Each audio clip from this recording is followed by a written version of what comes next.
आनन्दकन्दं प्रभुदेवचन्द्रं ब्रजेशरूपेण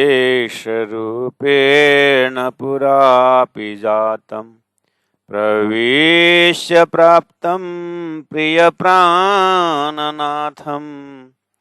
परेशपुरनं सततं नमामि।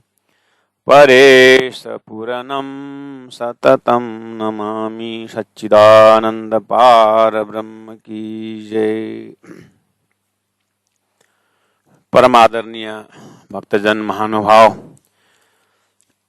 गीता दूसरा अध्याय सांख्य योग श्रवण कर रहे हैं। बहुत सुंदर सुंदर ज्ञान और जीवन का रहस्यमय बिंदुओं को टच करते हुए गीता हमें जीवन में जीने की कला शिक्षा दे रही है। वैसे भी गीता को माता करके कहा है। माता का फर्ज है कि बच्चा उल्टा पुल्टा कपड़ा पहने तो सीधा करना है, बच्चा गंदगी में गया तो उसको निकाल के वहां से साफ करना है और पिताजी के गोद में रख देना है। फिर वो माता कपड़ा साफ करने लग जाती है। ऐसे ही संसार में जीव जो है जीने का कला न जानने के कारण पापवान हो गए हैं। उसको धार्मिक बना करके साफ सफाई करके उसके चित्तवृत्तियों को साफ सफाई करके पिता स्वरूप परमात्मा के पास जीव को पहुंचाना है। गीता एक माता को रोल कर रही है। अगर लड़का जल्दीबाजी में उल्टा पहना स्वेटर तो माँ पकड़ के सुलटा कर देती है। ऐसे जीने की कला उल्टा हो गया है। तो गीता हमें हमारे हृदय रूपी हाथ को पकड़ करके, बुद्धि रूपी हाथ को पकड़ करके ठहर जा तो सीधा जीने का ढंग सीख। तो बहुत सुंदर अप्रोच हम अनुभव कर रहे हैं। कल 45वां श्लोक जो है कि त्रैगुण्य विषया वेदा निस्त्रैगुण्यो भवार्जुन निर्द्वंदो नित्यसत्वस्थो निर्योगक्षेम आत्मवान। बहुत सुंदर शब्दों से श्री कृष्ण ने अर्जुन को गाइड किए कि हम एज अ अर्जुन देख रहे हैं कि हमें उद्देश्य है कि पहला नंबर तो वेद विशाल ज्ञान है, लेकिन व्यवस्था करते करते गीता का भी बहुत मंत्र ऐसे ही निकल गया। जैसे हम जीवन को व्यवस्थित करते हुए समय निकल जाता है, ये हमारा प्रैक्टिकल जीवन में देख रहे हैं। और जो आत्मा परमात्मा का जो वास्तविक रहस्य है उसके लिए समय हम कितना दे पा रहे हैं। जैसे उदाहरण कि एक जगह इस गांव में मान के लिए चलिए कि वहां पर 100 लोग हैं, तो 100 लोग में अगर हम एडवर्टाइज निकालें कि यहाँ पर जादू वाला आ रहा है और विभिन्न चमत्कार के माध्यम से वो हमें आनंदित कर रहे हैं, तो जादू वाला आ रहे हैं करके एडवर्टाइज निकाल दीजिए, पॉम्पलेट छपा दीजिए। 100 जाने में 80 जाना जो है उस हाल में पहुंच जाते हैं जादू देखने के लिए। लेकिन उसी जगह में मान के चले एडवर्टाइज निकाल दीजिए कि यहाँ एक संत आ रहे हैं, एक संकीर्तन वाले आ रहे हैं, भजन कर रहे हैं, तो भजन के लिए फिर बुलाइए उसी जगह में 100 जाना है, बस 16 जाना पहुंचेंगे। और फिर थर्ड आप अटेम्प्ट करिए कि यहाँ पर एक विद्वान आ रहे हैं और हमें आत्मा परमात्मा की बातें सुना रहे हैं और ज्ञानवर्धक सत्संग होगा करके आप बुलाइए। 100 जाना में 4 जने आएंगे। उसी का नाम है वेद, उसी का नाम है वेद। जिसको संसार वैभव पद प्रतिष्ठा मान सम्मान करके इसी संसार में फंसने का जब बातें आती है उसी को गीता में तो कल उसी को यहाँ पर गीता में कहा है कि यामी माम पुष्पिताम वाचम, स्वर्ग वैकुंठ के विषय लेकर के जल्लरी मल्लरी और वहां पर एकदम पुण्य भोगने की बात, संसार में वैभव देखने के बाद उसके लिए 80 लोग इकट्ठा हो जाएंगे। कहने का मतलब 80,000 मंत्र जो है वेदों में इसी मान प्रतिष्ठा और इसी संसार के वैभव के विषय में है। इसलिए वेद का उद्देश्य तो वो नहीं है, लेकिन फिर भी देखना, जादू के बहाने से भी क्यों ना हो, सकाम भक्ति के कारण क्यों ना हो, स्वर्ग के प्रलोभन से क्यों ना हो, आए तो सही, प्रवेश तो है सही। कम से कम उतने में सकाम भक्ति को लेकर के, सकाम एक विथ कामना, विथ फुल ऑफ डिजायर, अगर अच्छा काम किया तो भी चलो, शुरुआत तो किया, कहीं जाकर के जो स्वयं को भी नुकसान, दूसरों को नुकसान पहुंचाने वाला ऐसा अधर्म, कष्टदायी तो नहीं किए, अच्छा ही तो किए पुण्य के प्रलोभन में। लेकिन ये सीढ़ी है, ये उस ब्रह्म तत्व से बहुत दूर का विषय है, या तो कहें कि इस ऐसा पुण्य के बाद से बहुत आगे का है मोक्ष का बात, वो तो समय का बात है, वो तो बाद में हो जाएगा। लेकिन शुरुआत तो अच्छी है ना, लेकिन वही वेदों का लक्ष्य नहीं है, आगे बहुत है। इसीलिए मैंने कहा कि 1,00,000 मंत्र जो वेद को अगर एकदम अपने डोमेस्टिक उदाहरण देकर के समझना हो तो आप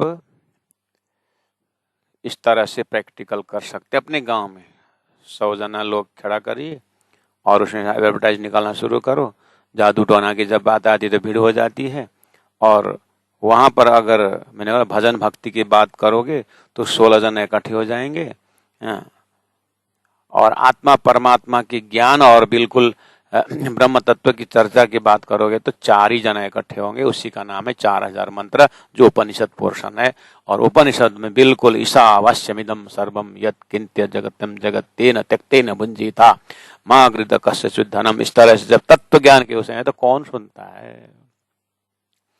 उसमें भी वैदिक मंत्रों में भी ये फिर क्या है, गीता उपनिषत्सु ब्रह्म विद्यायाम योग शास्त्रे, ये तो ब्रह्म विद्या है।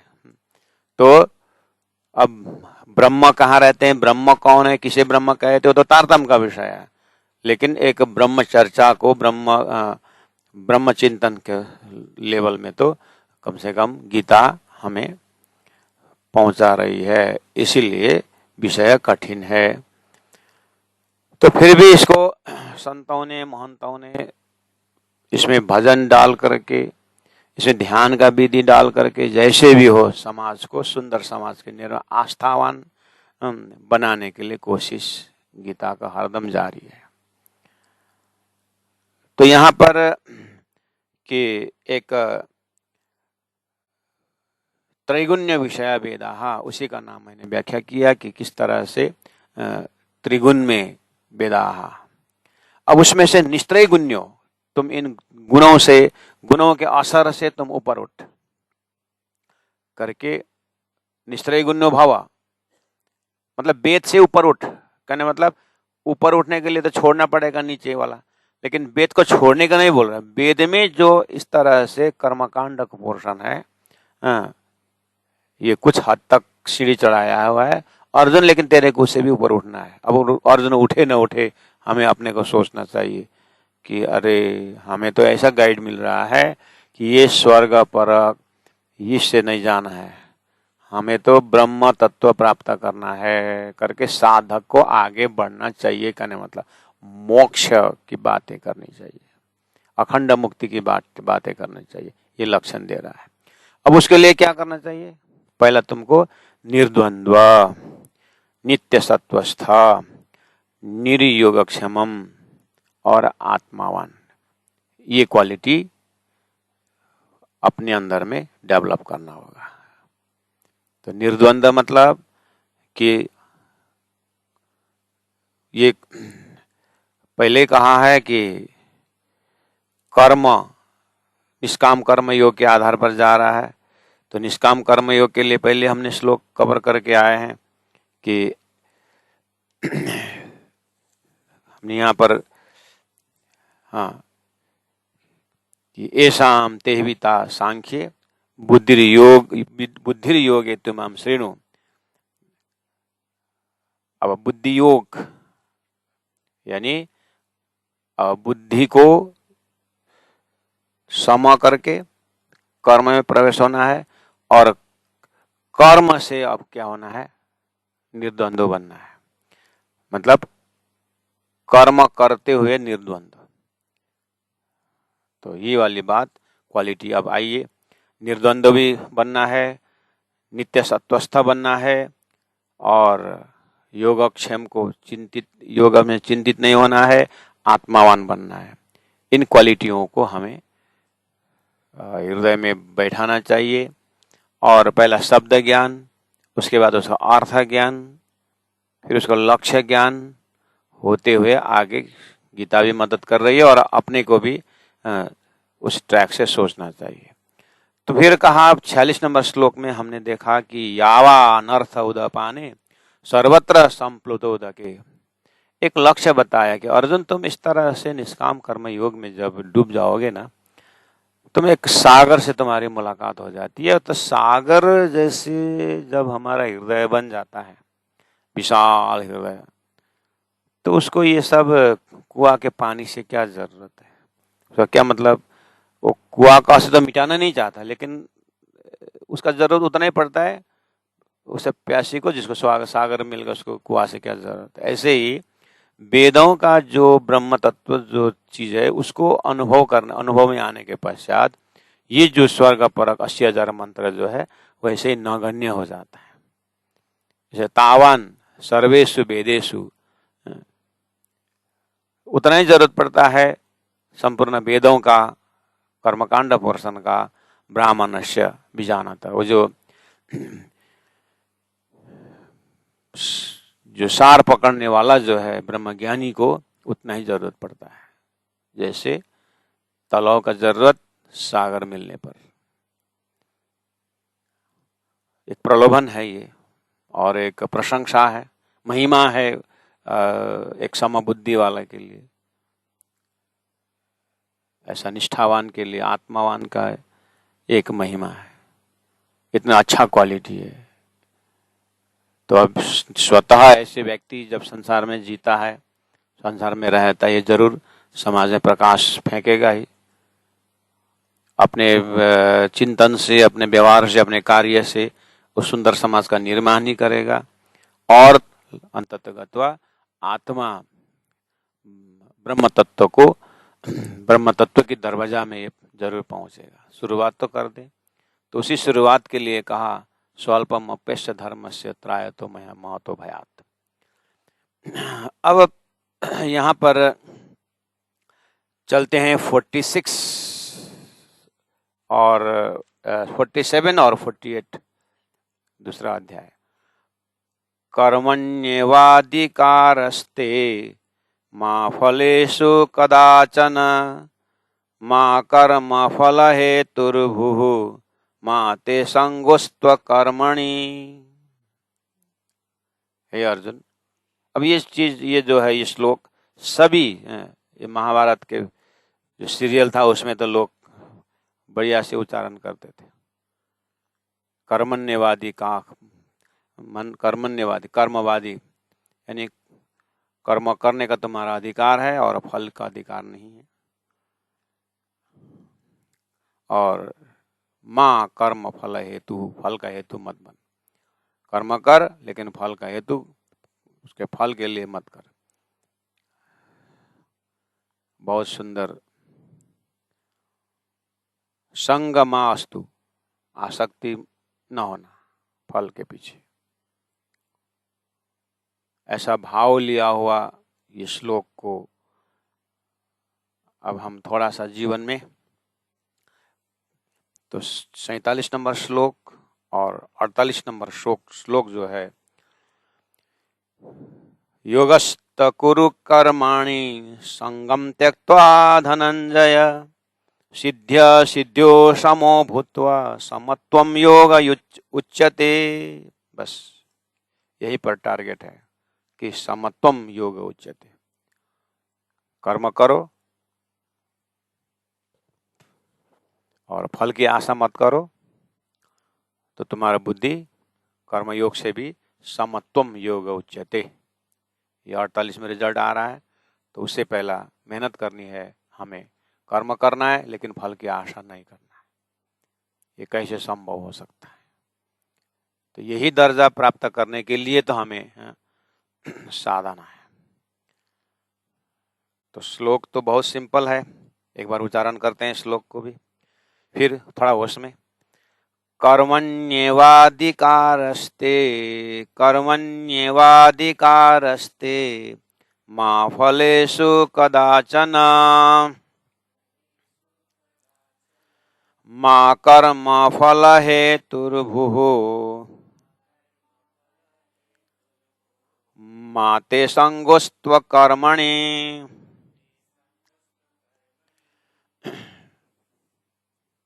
परमादरणीय भक्तजन महानुभाव, अब आइए कि थोड़ा सा श्लोक के चिंतन करते समय थोड़ा सा बाहर तारतम्य विजन से और उसको थोड़ा सा संतों की जीवनी से कर्म करना और कर्म का फल का आशा न करना, ये साधारण जीवन के प्रैक्टिकल जीवन में कैसे संभव है। पहला नंबर तो भगवान ने गीता में जीवन के सिद्धांत तो बताए है ना, सुना ना आपने, जीवन का सिद्धांत क्या मिला? सिद्धांत तो समझ में आ गया ना सांख्य योग से कि हाँ, शरीर नाशवंत है और आत्मा अविनाशी है।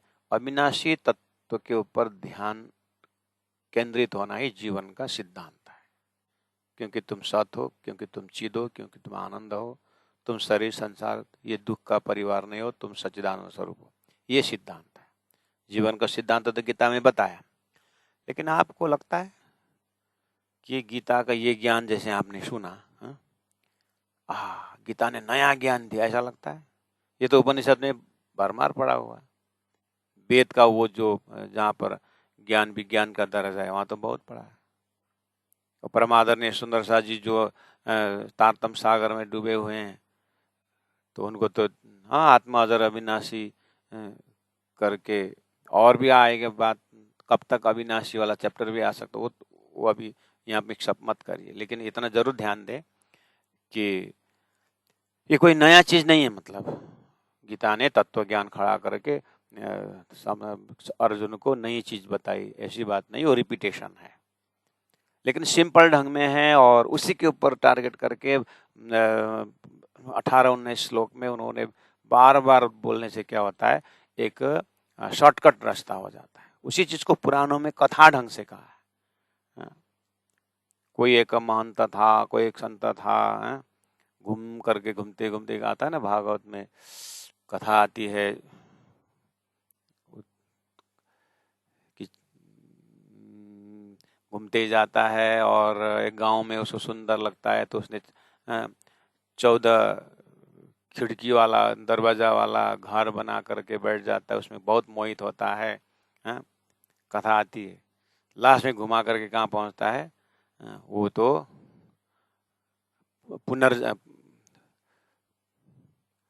की कथा है, पुनर्जन्म के कथा आती है। नाम तो पुरंजन की कथा। हाँ, सुगम जी बहुत बहुत धन्यवाद। पुरंजन की कथा, तो पुरंजन की कथा आती है, जा करके बैठ गए, तो 14 मंजिल वाला या तो ऐसे सुंदर घर में उसको अट्रैक्शन हो गया। वो वास्तव में जाके बोलते हैं पुरंजन आत्मा है, 84 लाख घूम करके मनुष्य शरीर के शरीर में आ गया, उसको ये 14 इंद्रिय वाले शरीर आनंद आगे बढ़े। उस लास्ट में आत्मा कथा होती है वो। तो ऐसे ही आत्मदेव ब्राह्मण की कथा आती है। कुल मिला करके वहीं पहुंचते हैं, उसी चीज को, उसे ब्रह्म तत्व को, उसे आत्म तत्व को, जो सार तत्व को उपनिषदिक मंत्र या गीता का मंत्र जो डायरेक्ट हॉटलाइन से बात करती है। तो ये सिद्धांत है जीवन का। लेकिन गीता की मौलिकता इस जगह में है कि ये जो उपनिषदिक जो वर्णित जो ज्ञान है, जो रहस्यमय जो ज्ञान है, उसको कि इस सिद्धांत को, जीवन का अकाट्य सिद्धांत को आचरण में कैसे लाएं, ये है गीता की मौलिकता, वो आचरण में कैसे लें, वो आचरण की फोकस करते हुए 47-48 श्लोक जो आ रहा है, तो उस सिद्धांत को आचरण में लाने की बात हो रही है। क्योंकि संसार कर्म भूमि है और ये हम कर्मेंद्रिय है, ज्ञानेंद्रिय है और ये शरीर एक साधन मिला हुआ है। अब वो सिद्धांत को इस शरीर से हम कैसे कर्म करते हुए कैसे हम खड़े रह सकते हैं।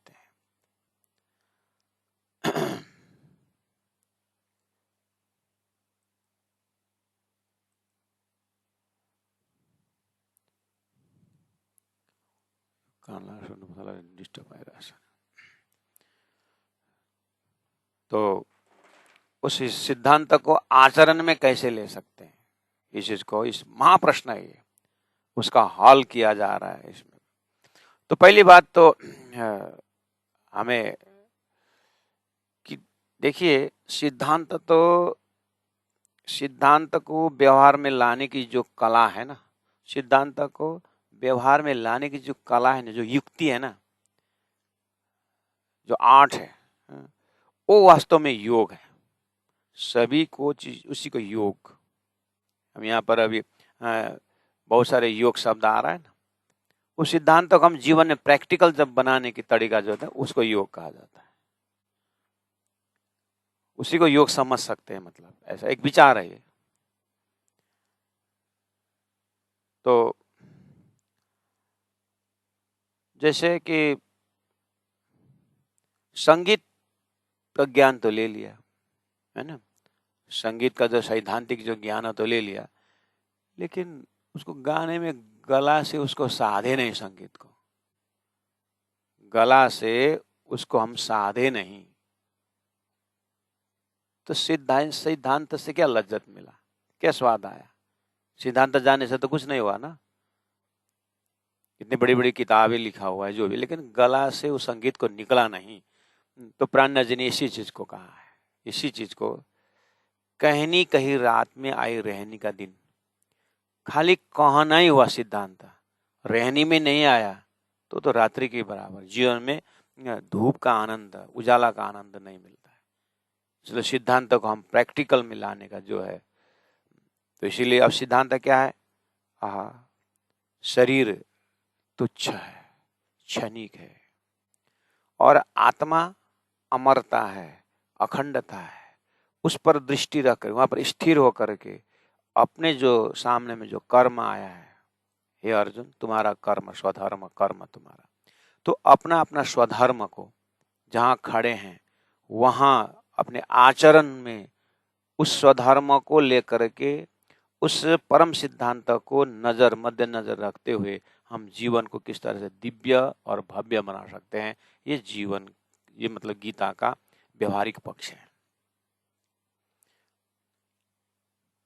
अब इसी गीता को अध्ययन मनन निधिध्यासन करने उन महात्मा लोग या कोई भी संत महात्मा जिनको अध्ययन मनन के द्वारा कृपा पात्र बने हो, चाहे स्वतः सिद्ध वो कृपा पात्र बने या तपस्या से उनको जो भी शक्ति मिली, उन्होंने जीवन में किस तरह से चरितार्थ किया, जीवन में उसको उन्होंने कैसे उतारा।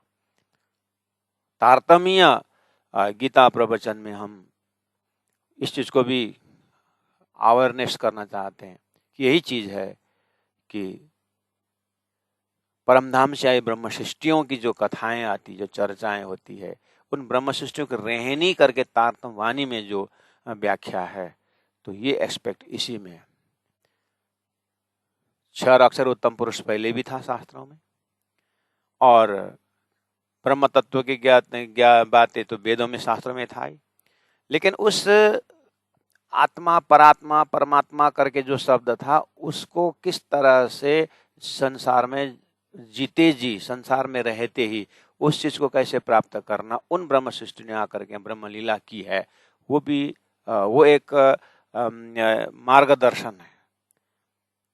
इसलिए एने पगले चाल जो पगला यह प्रमाण जी करके तारतम वाणी में एक स्टैंडर्ड दिए हुए हैं कि जैसे ब्रज गोपियां किस तरह से संसार में होते हुए आज सारा उनके चरण रज पाने के लिए ब्रह्मा विष्णु महेश भी तड़प रहे हैं। ये व्यवहारिक पक्ष है उस सिद्धांत का, जीवन के सिद्धांत का ये व्यवहारिक पक्ष है जो तारतम्य ने बार बार उजागर किया है। उसके बाद फिर कहा कि ऐसे ब्रज गोपियां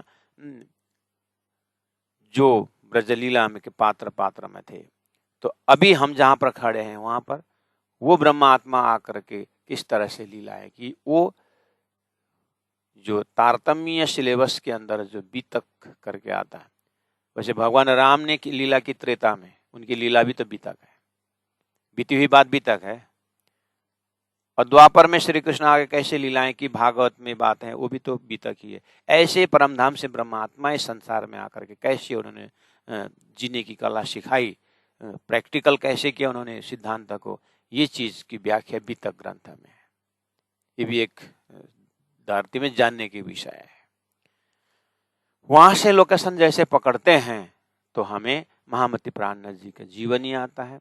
इन महापुरुषों ने, सदगुरु महाराज के जीवन ही आते, इन महापुरुषों ने इस सिद्धांत को, चाहे गीता, भागवत, उपनिषद, वेद, शास्त्र और सारा परमधाम की खजाना को इस शरीर में लेकर के यहीं होते हुए किस तरह से उन्होंने जीवन धन्य बना है। जिनका नाम के पार्थिव शरीर रखा हुआ आज तीर्थ बन गया है और वहां हजारों लाखों की संख्या में उस पार्थिव शरीर रखा हुआ स्थान, तपस्वी स्थान को दर्शन करने जाते हैं। आखिर ऐसा क्यों हुआ? तो वो सिद्धांत को उन्होंने जीवन में प्रैक्टिकल किया है।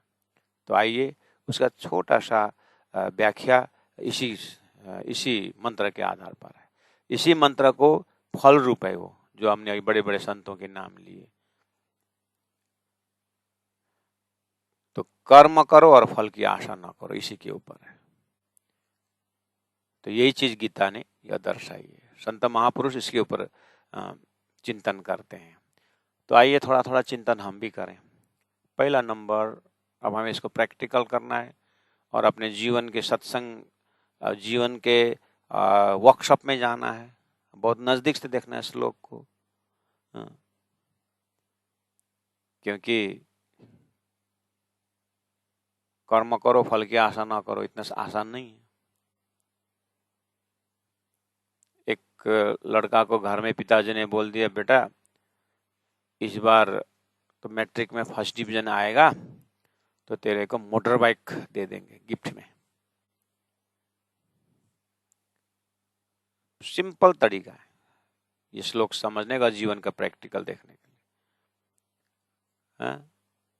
तेरे को मोटर बाइक खरीदेंगे इस बार मैट्रिक में फर्स्ट डिवीजन ले आएगा। तो 6 महीने पहले बोल दिया पिता, साल भर पहले बोल दिया, चलो 6 महीने पहले बोल दिया।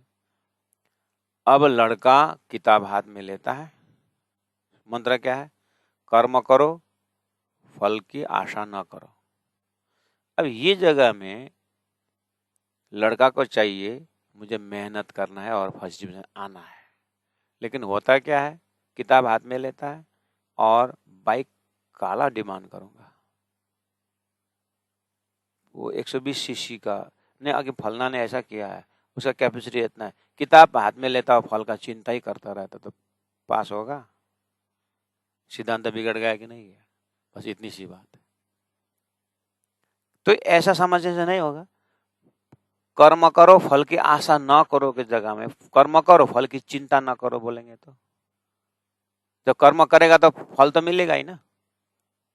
तो चिंता ना करो बोले थोड़ा सा हमारे दिमाग में थोड़ा घर बनाएगा क्या, समझ का घर आएगा। तो ये है वास्तविकता में कि उसको फल के ऊपर नथिंग बराबर ऐसा होना चाहिए, लेकिन हमारा ये अज्ञानी माइंड, कुंठित माइंड, बुद्धि जगी नहीं है, तो बस हम इतना करने के बाद कितना हमको मिलेगा। तो उदाहरण तो एक लड़का का उदाहरण तो एक मैंने प्रलोभन एक जो है मोटर बाइक की बात कही, कर्म ये करूंगा ये करूँ, सकाम भक्ति कर्म का रिजल्ट के ऊपर। तो इसके ऊपर संत की जो है थोड़ा उसके ऊपर और, तो इसका मतलब हम और नजदीक से जाएंगे और नजदीक से इस तरह से जाएं कि कर्म करने वाला व्यक्ति आप स्वयं खड़े हो जाना। अब आपको गीता का सिद्धांत आत्मा अजर अविनाशी और शरीर नाशवंत है, क्लियर हो गया। अब मुझे इसके बीच में संसार में जीना है, वो ज्ञान लेना है और कर्म करना है। तो कर्म करने के जब वृत्ति हमारे अंदर आता है ना, तो 2-3 वृत्ति घूमता है। कर्म करने के जब कर्म कॉन्सेप्ट जब आ जाता है तो क्या बोलता है हमारी वृत्ति? एक वृत्ति बोलता है कि कर्म का फल हम अवश्य ही चखेंगे, कर्म का फल चखना ही है। इसीलिए एक वृत्ति है कर्म का फल चखना ही है। दूसरी वृत्ति है अगर फल नहीं मिलता है तो मुझे कर्म ही छोड़ देना है। समझ में आई बात? कर्म करेंगे, फल चखेंगे। दूसरा, अगर फल नहीं मिलता तो कर्म ही छोड़ेंगे।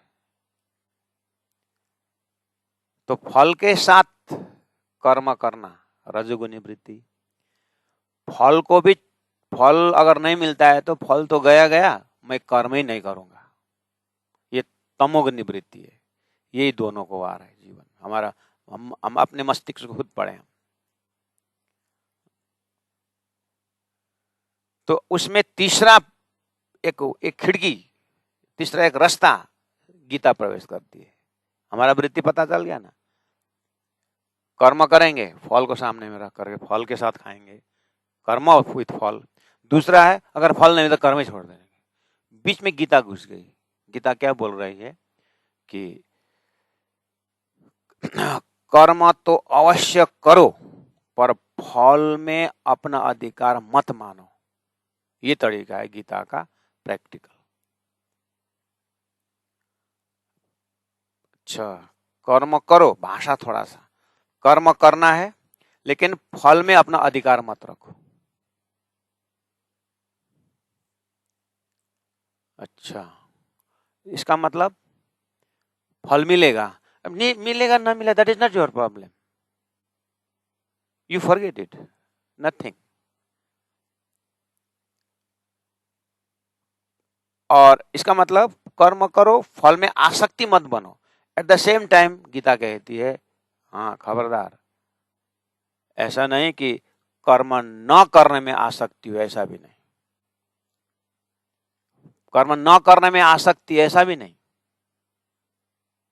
और कर्म करना भी है, फल की आशा नहीं रखनी है। अब इसमें आनंद आएगा कि कर्म करो, फल की आशा रखे बिना कर्म करो, इसमें आनंद आएगा। हाँ, अब 1-2 जने होंगे कि फल की आशा बिना कर्म करें, उनका जीवन कैसा होगा। ऐसे भी तो होंगे लोग जो कहना माने होंगे, उनका जीवन को देखें। तो ये सलाह दे रहे हैं गीता कि कर्म तो करो पर फल को छोड़ दो। अब ये बात जो है ना कि फल तो मिलेगा ही, इनडायरेक्टली क्या मैसेज है, फल तो मिलेगा ही, लेकिन तुम्हारी तरफ से स्वेच्छा से फल छोड़ दो। मतलब क्या सुंदर प्रसंग आ रहा है ना, स्वेच्छा से छोड़ दो, तुम होश में आ जाओ, स्वयं छोड़ दो उसको, फल को। और पहले बाद में मिले ऐसा दिमाग से हटा ही दो। ठीक है, अब तुरंत नहीं मिलेगा लेकिन बाद में मिलेगा, ऐसा मत बोलो। मतलब तुम के बालू से तेल निकालने की जैसे तुम काम कर रहे हो, वह है ही नहीं, फल छोड़ दो ना, तुम काम करो। बालू में तेल निकलेगा क्या? नहीं निकले। श्रम एव केवलम, हाँ श्रम एव केवलम, ओके। तुम श्रम एव केवलम बहुत अच्छा सुनाई दिया, खाली परिश्रम ही है, ऐसे ही बोलो। तो जान रहे हैं फल नहीं आ रहा है तो मैं कैसे करूं, करके तो देखो, उसमें अलग स्वाद आता है। ये वाली बात है। इसलिए हम क्या करें, गीता आप क्या बोलती है देखना। अच्छा, और चिंतन करिए।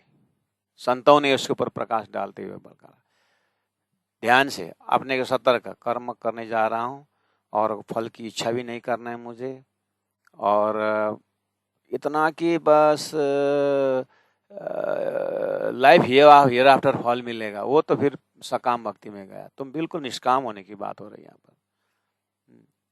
अब बोलते बोलते गीता ने जाते जाते मैसेज दे दिया, ओए ध्यान देना, कर्म में आलसी प्रमाद नहीं होना चाहिए। तुम तैयार हो गए, ठीक है, मैं निष्काम कर्मयोगी बनूंगा, फल की इच्छा नहीं रखूंगा करके आप करने वाले थे। गुणांग इंद्र एक्टिव हो रहा था, थोड़ा सा होशमेद हो रहे थे, तो तुरंत गीता कहती, ओए उत्कृष्टतया ये कर्म बहुत ऊंचा ढंग से होना चाहिए, हाँ, पूरा शक्ति लगा करके होना चाहिए, हाँ। गीता ऐसा सलाह देती है। नर्मली क्या होता है, आखिरी फल आउने होइन, गरिदिउँ न ठ्यासा ठुसो भन्छ नि त, कुरो त्यो छ त। आखिरी मैले पहिले यो पद प्रतिष्ठा मलाई चाहिएको छैन, त्यसले गर्दा गरिदिउँ न। हो, गीता पूरा हमारे नस नस घुस करके कर्मयोग सिखा रहा है। महामती प्राणनाथ जी 2 साल कला जी के पास में रहे, यहाँ सारा खजाना यहीं पर दिखता है कि 2 साल मंत्री पद में रह करके ऐसे देश संभाले उन्होंने। उस समय का छोटा छोटा राज्य था, तो छोटा राज्य का मंत्री होकर के इतना अच्छा संभाले। रिजल्ट कैसे पता चला, जब उन्होंने 2 साल बाद राजा से छुट्टी मांगी कि मुझे सदगुरु की याद आ रही है, मतलब अपने हृदय से बोले कि मैं सदगुरु के पास जाना है, मुझे आवाजें आ रही है, तो मुझे जाना है। ये बात तो उन्होंने नहीं, छुट्टी मांगी, वैसे दिल तो बोल रहा है, लेकिन दिल की बात उन्होंने नहीं कही, लेकिन मैं छुट्टी में जा रहा हूँ, मैं अब मुझे अब इस काम से मुझे वैराग्य आ रहा है। तो बोले ऐसे थोड़ी चलेगा, तुम जैसे अच्छे मंत्री जिम्मेदारी वाला, वो अपना ही तू जैसा आदमी रख, तू जा। इसका मतलब 2 साल तक ये पता ही नहीं चला कि उन्होंने ड्यूटी कैसे संभाले, इसीलिए तुरंत जाने के लिए तैयार हो गए। तो दिल कैसे था इस समय में, प्राणनाथ जी अक्षरातीत भाव से देखना अलग चीज है, लेकिन ये कर्म भूमि आकर उन्होंने कर्म की शिक्षा कैसे दी हम सुंदर साथ, उसी यही अंकुर से हमारे परमहंस लोगों ने एक ही लाइफ में हजारों लाखों काम कैसे कर पाए। ये एनर्जी है, ये तरीका, आर्ट ऑफ लिविंग है, ये जीने की कला यहाँ पर है। इसलिए उत्कृष्ट होना चाहिए कर्म, नेग्लिजेंसी नहीं होनी चाहिए। अच्छा, एक तो सकाम, वो तो बोली दी हमने, वो तो सकाम तो होने ही नहीं है। तो सकाम व्यक्ति को तो समता की बात आ रही है पहले से ही, तो समता कर्मयोग में कैसे प्राप्त करें, समता कर्मयोग में कैसे प्राप्त करें, ये टॉपिक चल रहा है। अब वो समता नहीं आता है सकाम के कारण, हमें ये चाहिए आसक्ति के कारण नहीं आता है। और दूसरा है निष्काम कर्मयोग से समता प्राप्त होता है एज अ रिजल्ट में, लेकिन वो उत्कृष्टता होना चाहिए। फिर निष्काम कर्म योग भी जो है बहुत भाव और भक्ति के साथ होना चाहिए। उसके लिए अब कैसे बोलना, हाँ हो जाएगा। अब आपका दिमाग में ये चीज आ जाओ कि सकाम वाले तो पूरा एनर्जी लगाता है, जैसे वही काम डेली लेबर में देना और ठेका में देना है, देखना वही व्यक्ति डेली लेबर में जो करेंगे देंगे तो 3 दिन लगाएगा, वही काम ठेका में देने से 1 दिन में पूरा करके जाता है। पैसा तो यहाँ भी है, डेली वेजेस में भी है और ठेका में भी वही पैसा है। देने वाला भी देखता है कि 5 जना लेबर का 4 दिन का काम है ये, तो 5 जना लेबर का दिन का 500 से भी उसका दिन का 2000 और 4 दिन लगाएगा तो 8,000 का काम है। और ठेका में लगेगा हिसाब कि 8,000 में अगर कौन पीछे पड़ेगा उसके पीछे कि ऐसा करो, कौन चिल्लाएगा, ठेका में दे दो। तो ठेका में काम दे दिया तो 6,000 में काम करो, तो इसको भी फायदा, उसने भी 2,000 रुपये। उसके बाद जब 4 दिन 5 दिन लगा कौन बोले जाएगा, तो फटाफट काम करो, 6,000 पकड़ो चले जाओ करके वो भी अब एनर्जी फुल लगाएगा। तो इसका मतलब वही एनर्जी जो डेली वेजेस में यूज नहीं कर रहा था तो ठेका में एनर्जेटिक होकर कर रहा है। यही तरीका निष्काम कर्म योग जब जग जाता है, पूरा एनर्जी के साथ काम किया जाता है। ये चीज संतों के जीवन में मिलता है, इसलिए उत्कृष्टता होगा ही ना। अब देखिए तो हैं? निष्काम कर्म योग अब वो अंदर से जग गया, हैं? तो फिर वो तो उत्तम तो होगा ही ना। क्यों? देखना, सकाम व्यक्ति काम देखता है, पैसा कल्पना करता है, हैं? और वो पैसा से मुझे क्या क्या करना है, हैं? इतना उसका डिजायर होता है कि half of the more of the half energy वो कल्पना में चला जाता है। जो काम कर रहा है उसमें तो उसका एनर्जी लगता है। और निष्काम कर्मी को कुछ नहीं कामना है, उसको बस करना है, बस उसका सारा एनर्जी उसी कर्म में लगेगा, तो उत्कृष्टता तो होगा ही ना। ये स्वाद अलग है, ये ब्यूटी अलग है कर्मयोग का। निष्काम कर्मयोग करके देखिए एक बार जीवन, बस एक दिन भी भले क्यों न हो मंदिर में जा करके आप, हाँ, दिन भर मंदिर में आज मैं निष्काम कर्मयोगी बन के जाऊंगा, क्योंकि मैंने गीता में सुना हो करके तो मजे नहीं आएगा, इस तरह से प्लानिंग से जाने था। लेकिन अपने अंकुर को भाषा, ये भाषा अंकुर में डालिए और अनोइंगली एक मंदिर में जा करके किसी समाज सेवा में जा करके आप एक दिन पूरा काम करिए। अब आप पहले ही घर में निकलते, आज दिन भर वहां सेवा में जाना है, तो आपको 1000 रुपये 10 रुपये कल्पना है नहीं आपके पास, तो पहले आपने एक सेवा भाव भी चाहिए ना इस विषय में। तो निष्काम कर्मयोग का अंकुर में सेवा का भी तो अंकुर होना चाहिए ना। तो गुरुजी मंगलदास जी ने ज्ञान भक्ति सेवा, ज्ञान ऐसे रखें कि मुझे सेवा करनी हो। तो फिर लगता नहीं है कि निष्काम कर्मयोग की कितना एनर्जी सेव हुआ। अनंत अनंत वो कामनाओं से जो making castle in the air, जो आकाश के महल बनाता था, वो सारा एनर्जी खर्चा, उसको कितना समय बचा देखिए तो। शारीरिक समय तो बचा ही बचा, उसे तो वो पूरी तरह काम करेगा, लेकिन मेंटल एनर्जी जो वो अनंत कल्पना में उड़ता था, वो भी जो कर्म कर रहा है उसी में ध्यान आया। और उसका विवेचन, मुझे ये काम किस तरह से सुंदर ढंग से करना है, उसी में गया तो रिजल्ट तो पकेगा ही ना। एक बॉस के अंदर काम करने वाला एक स्टाफ भी सुबह 8 बजे शाम को 4 बजे 6 बजे अपना जो ड्यूटी अपने 8 घंटा पूरी तरह ड्यूटी लग करके करेगा, अपने उत्साह के साथ खुशी के साथ सारा एनर्जी लगे करे, तो प्रमोशन तो होगा ही ना। लेकिन दिमाग प्रमोशन में घूमता है, दिमाग मंथली का वो एटीएम 10 बार देखता है, बैंक कहाँ है करके पूछता है, कर्म करता नहीं। तो निष्काम कर्म योग की ब्यूटी जो है, तो स्वतः चित्त में क्या आता है, समता तो आना शुरू हो गया ना। निष्काम कर्म योग में प्राइमरी लेवल से भी देखेंगे तो क्या हो गया, वो समता तो आ ही गया। और कर्तव्य बुद्धि वैसे भी देखा जाए, एक छोड़ दीजिए काम निष्काम वाली बात, सकाम निष्काम वाला छोड़ दीजिए, साधारण कर्म करना है, साधारण कर्म एक आनंद की बात, कर्म में आनंद की बात करो। मान लीजिए जिसको एक चित्रकार है, उसको चित्र में इतना आनंद आता है, वो चित्र बनाता है, ठीक है, उसको बोलिए कि तुम चित्र बनाते महीना दिन में तुम 20,000 रुपये कमा रहे हो, 1 लाख रुपए कमा रहे हो, तुम चित्र आज से बंद करो, तुम घर में बैठो, मैं 1 लाख रुपए दूंगा,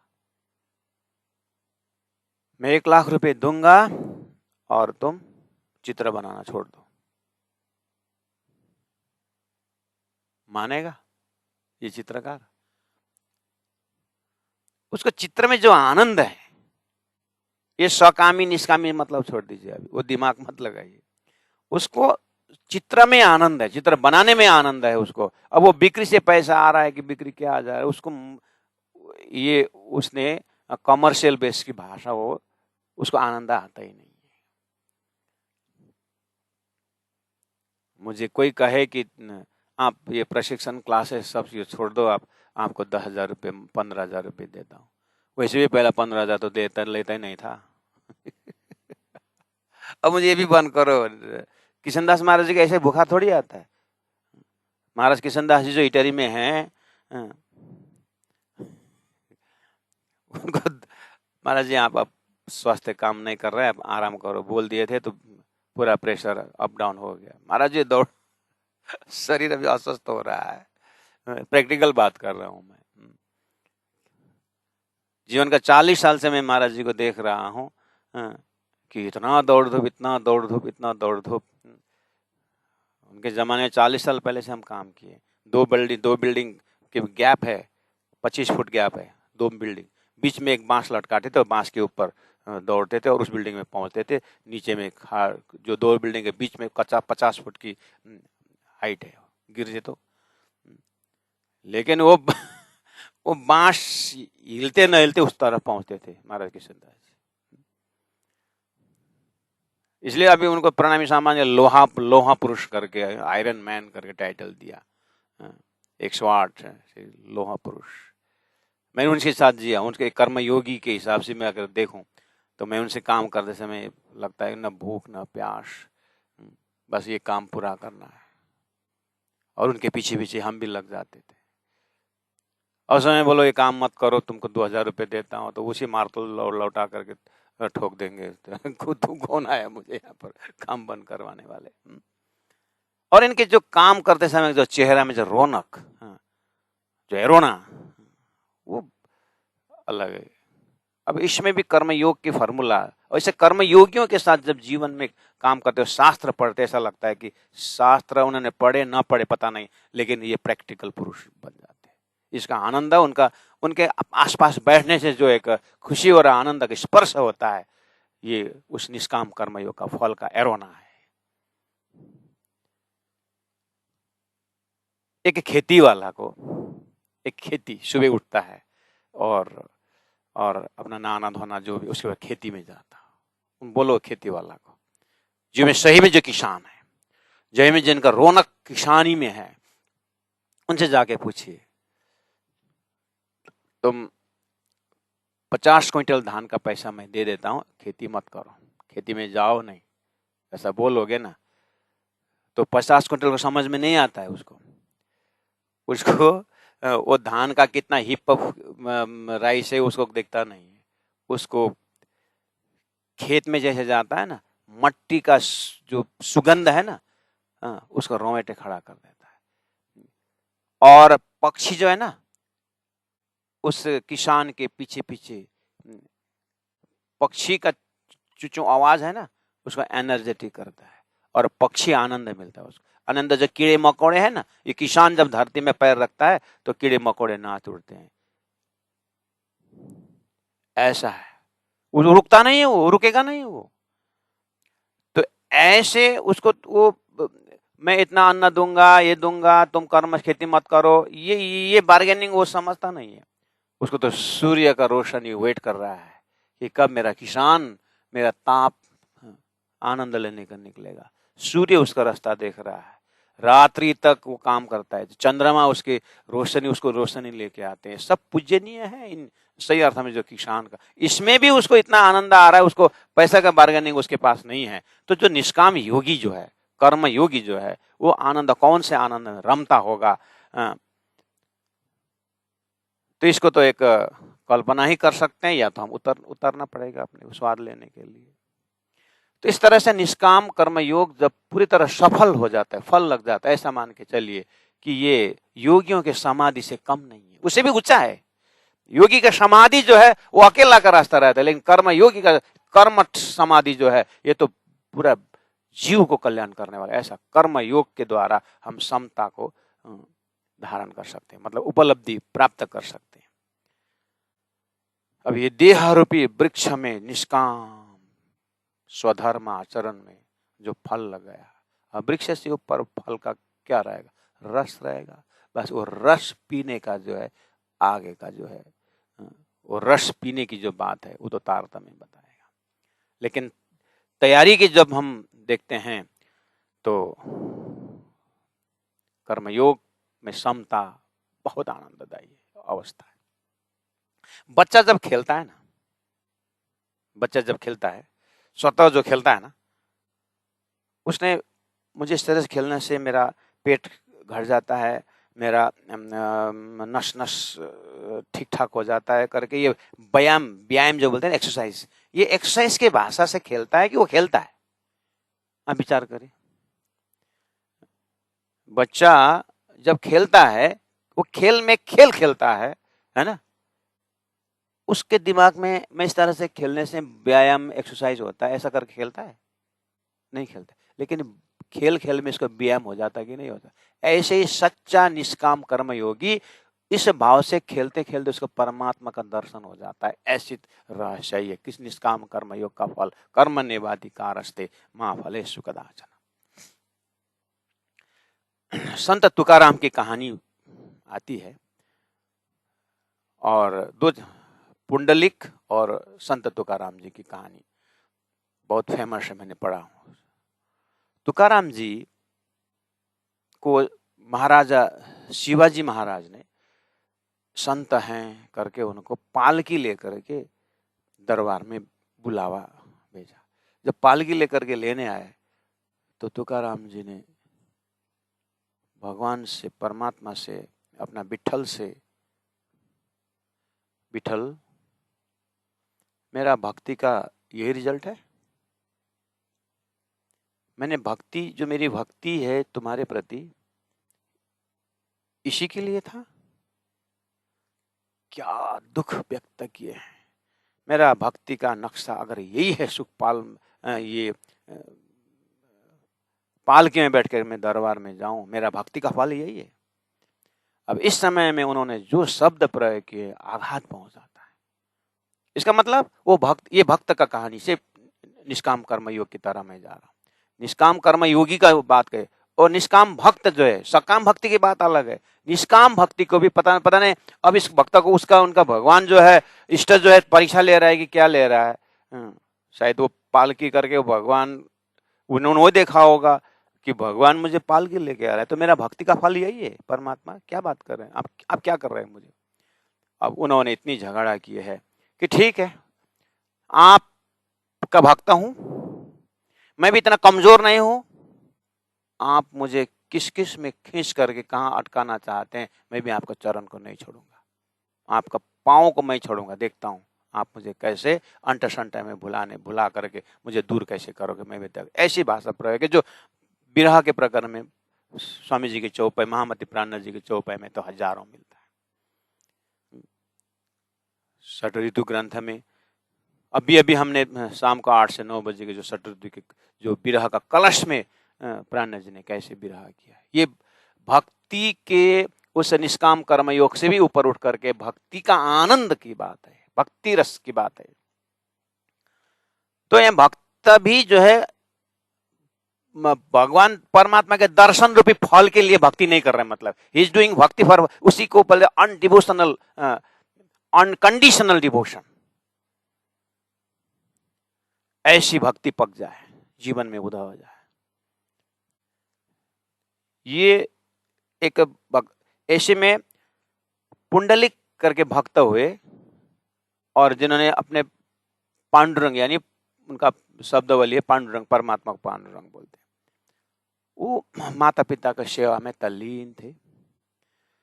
भगवान ने सोचा कि अरे इसका इतना जो माता पिता का सेवा को देखते हुए भगवान दर्शन देने आ गए। मतलब मैं तुम्हें दर्शन देने आया हूँ, तुम्हें लेने आया हूँ, या जो भी है बातचीत हुई, तो पांडुरंग ये विठल, ये जो उसने पुंडलिक ने माता पिता को सेवा जो कर रहे, लौट के भी नहीं देखा, लौट के भी नहीं देखा, और भगवान को बोला कि अभी आप आ गए, अभी आ गए, तो आप अभी आने से पहले संसार में भूत प्रेत था क्या? आप तो अभी आ रहे हो, लेकिन आपके संसार में आप आने से पहले भूत प्रेत था क्या यहाँ? तो ये माता पिता जो मैं सेवा कर रहा हूँ, कि आपकी सेवा नहीं है, आप क्यों आए मुझे पता नहीं, लेकिन आए बहुत अच्छी बात है, लेकिन मुझे आपके तरफ लौट के मोड़ के देखने का मेरा फुर्सत नहीं। क्या निष्काम कर्म भक्त देखिए। तो बोला कि ये विश्व तुम्हारे से अलग है कि तुम दर्शन देने आ गए। तो ये कर्मयोगी कर्म में सब कुछ देख रहा है, मतलब सेवा भाव से देख रहा है जो भी है। तो अति हुआ तो अतिथि को सत्कार तो करनी चाहिए करके फिर आया तो एक ईंट खिसका दिया, ये ईंट में बैठो, अभी तो यही है मेरे पास, मैं उठ के जाना तो नहीं सकता, ये ईंट को ऐसा करके धक्का किया और ईंट में बैठा दिया। तुकाराम ने फिर इसके ऊपर भी फिर चर्चा की है कि हे पुंडलिक, तुमने परमात्मा को ईंटा दे दी। एक भक्त दूसरा ये और गहराई में गया इस चीज को, तो भक्त ने भी ऐसे भक्त को फिर सराहना किया है। तो बाद में पुंडलिक कहता है, आप सर्वदेशी, आप सर्व जानते हैं, और मैं भी, उन्होंने मैं प्रयोग किया उस भक्त ने, मैं भी सिद्धांत को जानता हूं। ये भी शब्द जो है ना बहुत खतरा है। मैं भी सिद्धांत को जानता हूं कि तुम स्वरूप में आने की, मुझे ऐसा नहीं, ऑलरेडी तुम हो जाओ। इसलिए मुझे जो कर्म दिया है ना, सिद्धांत ने जो कर्म दिया है ना, जो सेवा, बस मेरा यही भगवान है, यही कर्म ही मेरा परमात्मा है।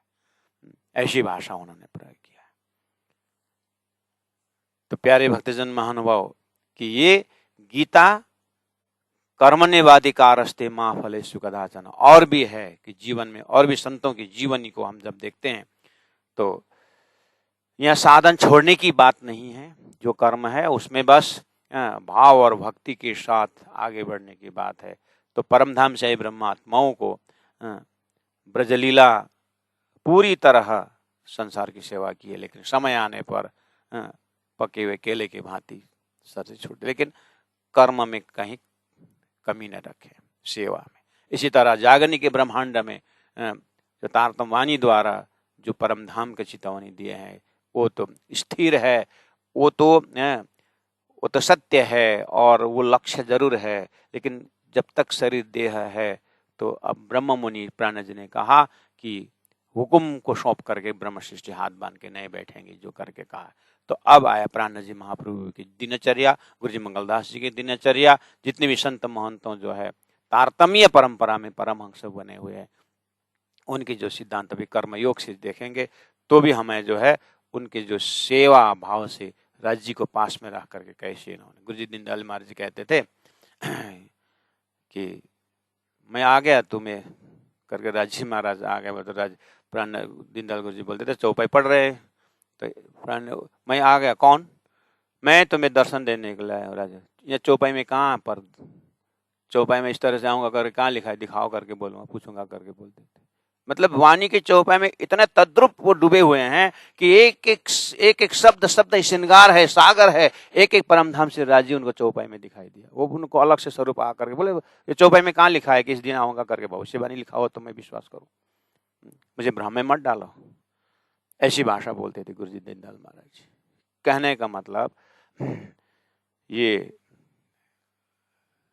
इस कर्मयोग से, भक्ति योग से, कोई कर्मयोग से डूब करके भगवान की बात कर रहे हैं, कोई ज्ञान योग में डूब करके, तो तारतम वाणी में तो नूर नीर क्षीर दधि घृतम मधु रस सर्वरस सागर परमधामी परमधाम की है बात। इसीलिए तैयारी करें और आगे बढ़ते हुए जाएं। बोलो श्री प्राणनाथ प्यारे की जय, सतगुरु महाराज की जय। कर्मण्येवाधिकारस्ते मा फलेषु कदाचन, कारस्ते मा फलेषु कदाचन, मा कर्म फल हेतुर्भू,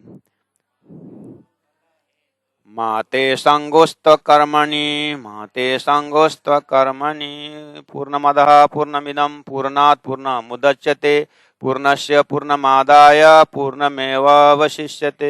बोलो श्री प्राणनाथ प्यारे की जय।